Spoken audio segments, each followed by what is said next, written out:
But we begin tonight with a perfect illustration of how rights are taken away in this country. How do you take away something that people enjoy as a right? Option one, the most direct option, is to try to make that thing illegal.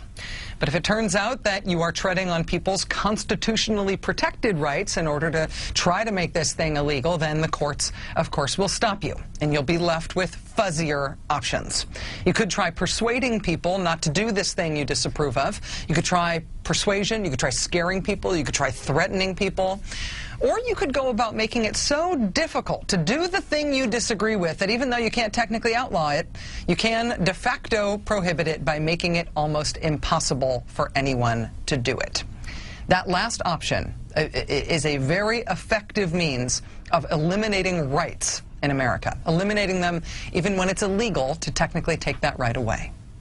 The Washington Post is reporting that the crusading, super-conservative, increasingly high-profile Attorney General of the great state of Virginia has declared now that the state can begin regulating first-trimester abortion clinics.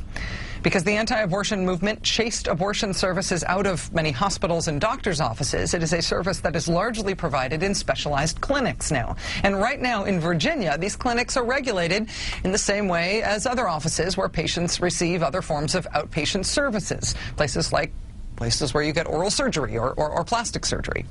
But under the crusading Attorney General's new legal opinion, clinics that provide abortions could instead be regulated like hospitals. In which case, according to abortion rights groups, 17 of the 21 abortion providers in the state of Virginia would probably have to close their doors. If the Attorney General got his way, those 21 clinics would be newly required to be no more than 15 miles from an emergency room. In most cases, their hallways would have to be widened structurally in order to be able to fit 2 gurneys through the hallway at once, even though they don't generally use gurneys. They would need to have swinging doors installed in all of their doorways. None of this has anything to do with abortion services. None of this has anything to do with providing abortion services more safely. It's all because the state of Virginia would be requiring clinics to operate as if they are hospitals, which they are not. Now, it should be noted that just because the state's Attorney General, Mr. Ken Cuccinelli, says this is how he interprets the law, just because he puts out a legal opinion claiming it's suddenly okay to regulate abortion clinics to death, that doesn't mean it is the law. He's issued his legal opinion, but as Attorney General, he has a lot of leeway to do that. Back when he was a state senator, Mr. Cuccinelli consistently supported bills that would have done exactly what this new legal opinion attempts to do. It would force abortion clinics into hospital-style regulations. But none of those bills ever passed. So, having failed to actually change the law through democratic means, he's going with what he sees as his next best option. He's just declaring that the law is changed anyway, in his opinion. And that particular page out of the playbook is one that we've seen before. The approach to restricting constitutionally protected rights is a road that we've been down before. We know where this road, in fact, ends. Once upon a time, the country was introduced to another crusading, national spotlight-seeking, super-duper anti-abortion Attorney General. His name was Phill Kline. Like Mr. Cuccinelli, Phill Kline also seemed frustrated at his inability to just make abortion illegal in his state, in Kansas. And so he, too, took matters into his own hands. He decided that as Attorney General of Kansas, he was just going to go after abortion rights by any means necessary. Like Ken Cuccinelli, crusading Attorney General of Kansas, Phill Kline, started off by issuing a legal opinion, an opinion he thought would help him in his crusade to stop abortion. He attacked abortion in Kansas by using child abuse reporting statutes. He used child abuse reporting statutes as a means of getting his hands on the medical records of women and girls who had undergone abortions, so he could search for evidence of some sort of wrongdoing within those records and then prosecute abortion providers. That was his plan. As part of that fishing expedition, Phill Kline and his underlings subpoenaed guest records from a hotel near the clinic that was run by the late Dr. George Tiller. They then compared the subpoenaed information from the hotel to medical records that had had names redacted from them. They had gotten those records from the state with the names removed, but when they compared those records to the hotel records, they figured out how to identify patients who had had abortions by name. Thanks to that particular operation, Phill Kline's office put together a list that allegedly included the names of 221 adult women who had had abortions. Eventually, those medical records and others they had managed to collect over time were traded around like baseball cards. On Phill Kline's way out of office in 2007, there was sort of a mad scramble in his office to decide what to do with those records. Naturally, they weren't just going to leave them behind. They were so valuable in the anti-abortion wars. They apparently thought they might still be able to use them, or maybe get some other local district attorneys to be able to use them somehow to try to stop abortion. So these private medical records that were obtained in the first place under shady circumstances involving a hotel records subpoena, they were stored for a while in the assistant attorney general's garage. Then they spent 40 days in a Rubbermaid tub in another staffer's apartment. And at one point, these private medical records were all photocopied by a member of Phill Kline's staff at a local Kinko's store. As you might have imagined, by the very fact that we are talking about this, the whole operation in Kansas sort of blew up. There were big repercussions for Phill Kline. Not only did he get voted out of office as Attorney General by the good people of Kansas, he's now under investigation for alleged ethics violations. He could wind up losing his law license. Just last week, one of his underlings, who also faced ethics charges related to this anti-abortion crusade, was publicly censured by the state board in Kansas that is in charge of disciplining attorneys. And of course, Phill Kline never did manage to fulfill his dream of prosecuting the late George Tiller for providing abortions. But if you think about the overall point here, Phill Kline's crusade didn't entirely fail. The overall point of what Phill Kline was trying to do was to take this constitutionally protected right away from women, law be damned, to use the law as an instrument to take away a legal right. Now, the effort legally failed, but to an activist like Phill Kline, the law was not really what's important here. What was important was the outcome. In Kansas, the outcome was, at least in part, that the private medical records of 221 women who had had abortions were photocopied, including their names, in full view of anyone who happened to be hanging out at Kinko's on January 8th, 2007.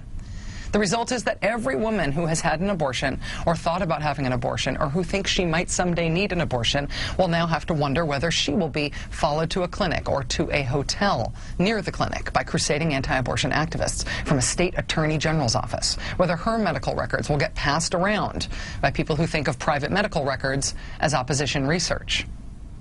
That's why Phill Kline's campaign against abortion in Kansas wasn't a complete failure, because he succeeded in making it seem harder and riskier and scarier to get an abortion. It is a long and messy road, but that is how constitutionally protected rights are taken away in this country.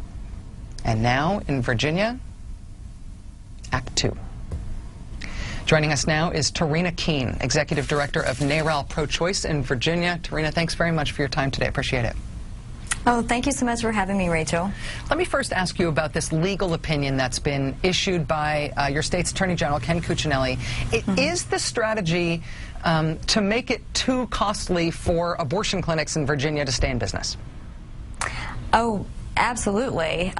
He's been trying to do this for many, many years, especially while he was in the state Senate, at least for 8 years, and he did so unsuccessfully. So now he's simply trying to circumvent the legislative democratic process and is doing this through this opinion and is giving the power over to the Board of Health. Why is it that regulating abortion clinics as if they are hospitals, telling them they essentially need to abide by all the same regulations that a hospital needs to abide by, why is that such a hardship for clinics? Why would that have the effect of shutting clinics down? Well, if you think about your typical doctor's office, most of them are rented facilities and they're very small. They're not hospitals. And if you had to retrofit an existing office whether you own the building or you don't, you're talking about $1.5 to $2 million a year $1.5 to $2 million total to actually have that retrofitted to become a small hospital, or what we call ambulatory surgical centers. And you were the source of the quote to the Washington Post that, in your estimate, of the 21 clinics that provide abortion services in Virginia right now, you think that 17 of them would be shut down if this went into effect? Oh, absolutely. These are small facilities that simply could not meet these guidelines. And it's really sad because abortion is already very hard to access in Virginia. 86% of counties and towns in the state of Virginia do not have an abortion provider. And many of these facilities also offer reproductive health care, other types of family planning services. And also some of them are used as general practitioners' offices. So if they shut down, we're talking about a lot of women losing their only access to health care. Tarina, let me ask you about this in the broader political context.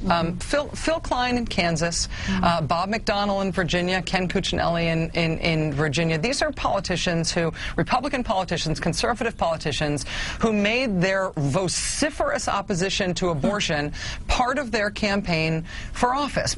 Crusading anti-abortion politicians are very common on the conservative right now.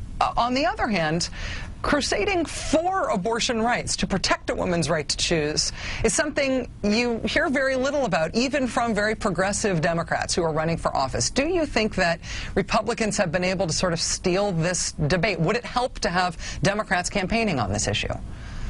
I would like to see that. I think, unfortunately, it has become such a difficult issue to talk about. They have hijacked the language, and unfortunately, what they've also done is they've made people feel like abortion is dangerous, and it's also scary. So it's hard for a pro-choice candidate, whether they're Democratic or Republican, to actually talk about this, because it's so easy to listen to the rhetoric of the other side instead of actually really giving it some thoughtful analysis as to why people are pro-choice and what that actually means. That means comprehensive sex education. That means access to family planning, birth control. And if we had those two things in order, we could reduce the numbers of abortions in this country and in the state of Virginia. But no one even wants to talk about that either. It's a very difficult issue. Tarina Keene, Executive Director of NARAL Pro-Choice in Virginia, thanks very much for joining us tonight and helping us give this story a national spotlight. Appreciate it. Thank you so much, Rachel.